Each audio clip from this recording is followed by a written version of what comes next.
બોલો જય ભવાની, જય ભવાની. તમે મન મૂકીને વરસો, ચાપટું આપણને નહીં ફાવે, આપણે હેલીના માણસ, માવઠું આપણને નહીં ફાવે. એટલે જરા ગરજો. આ સિંહ ગરજે હારો લાગે એટલે સિંહની જેમ ગરજો. ક્યારેક સાપની જેમ ફૂફાણો મારવો જરૂરી છે.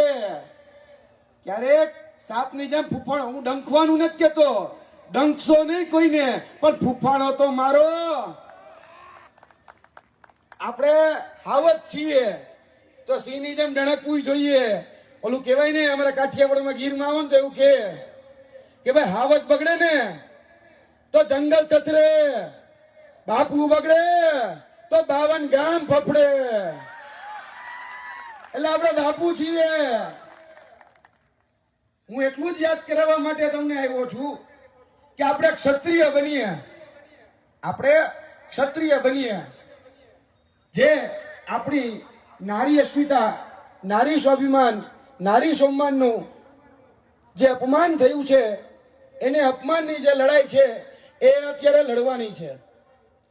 અત્યારે થોડા જ સમય પહેલા મેં અહીંયા ઉપસ્થિત જે મીડિયા માધ્યમો છે એ મીડિયા માધ્યમોના માધ્યમથી સાંભળ્યું કે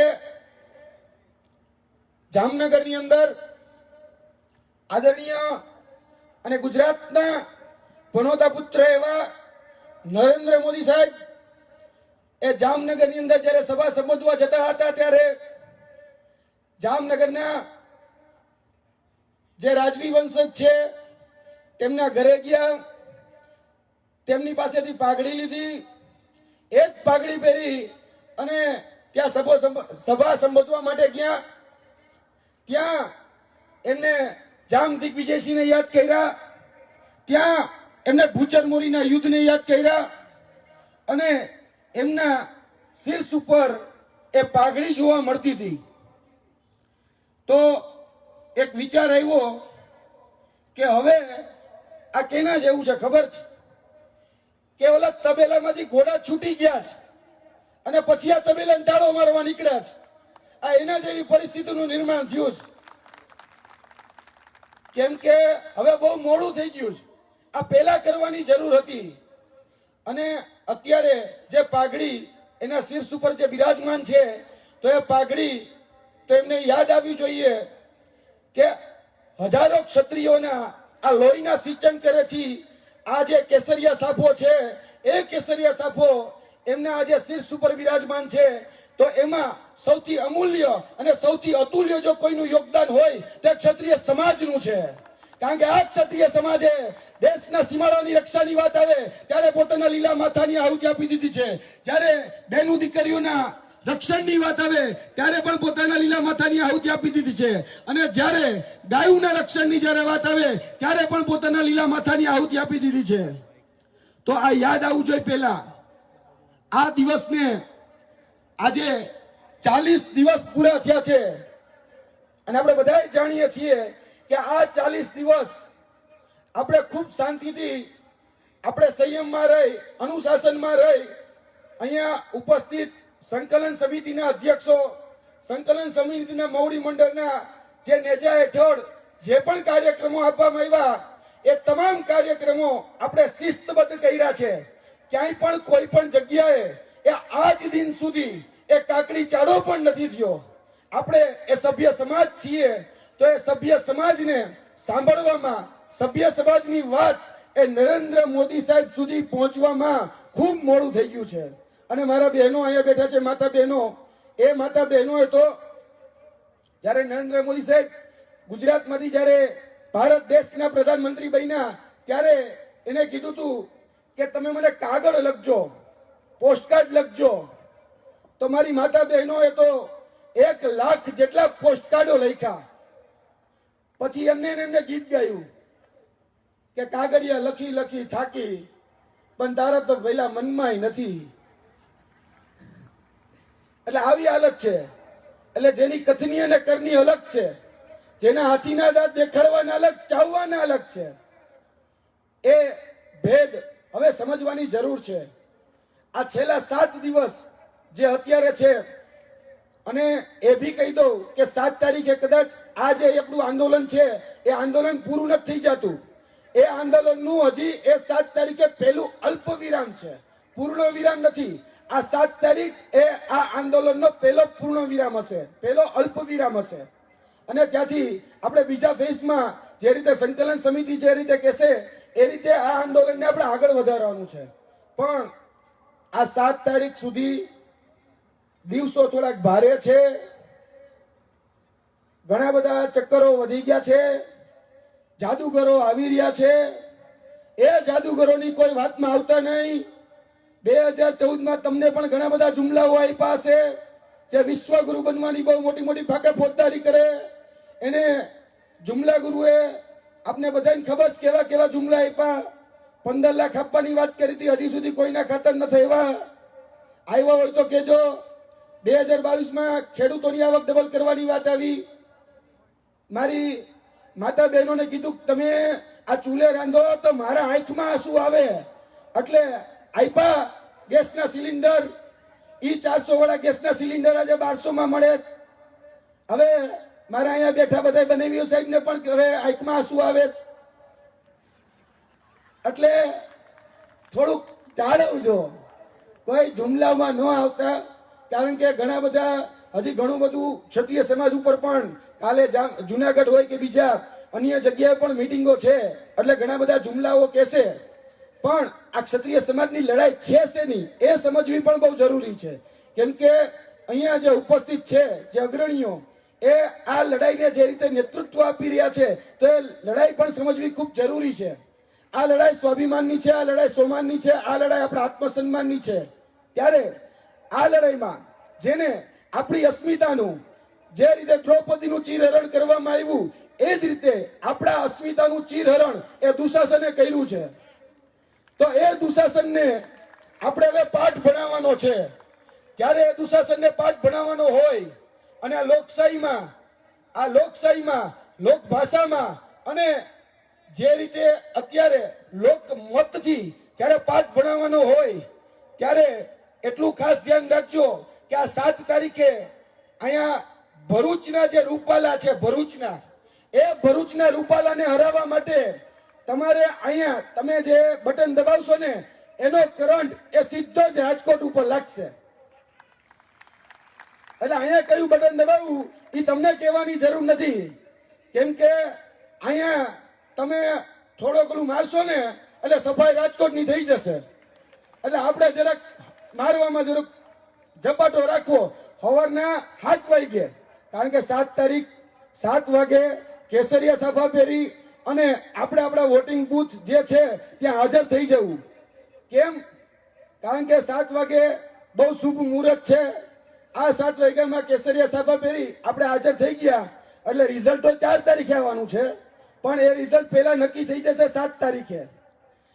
આ લડાઈ હવે આગળના દિવસોમાં જ્યારે બૌદ્ધિક ક્રાંતિથી આપણું અહીંયા બેઠા છે જે મહુડી મંડળ, એ મહુડી મંડળ જે બૌદ્ધિક ક્રાંતિથી આપણી લડાઈ જે રીતે આગળ લઈ જવાના છે તો એમાં પણ તમારી યથાશક્તિ પ્રમાણે સાથ સહકાર અને સહયોગ એ કરતા રહેજો.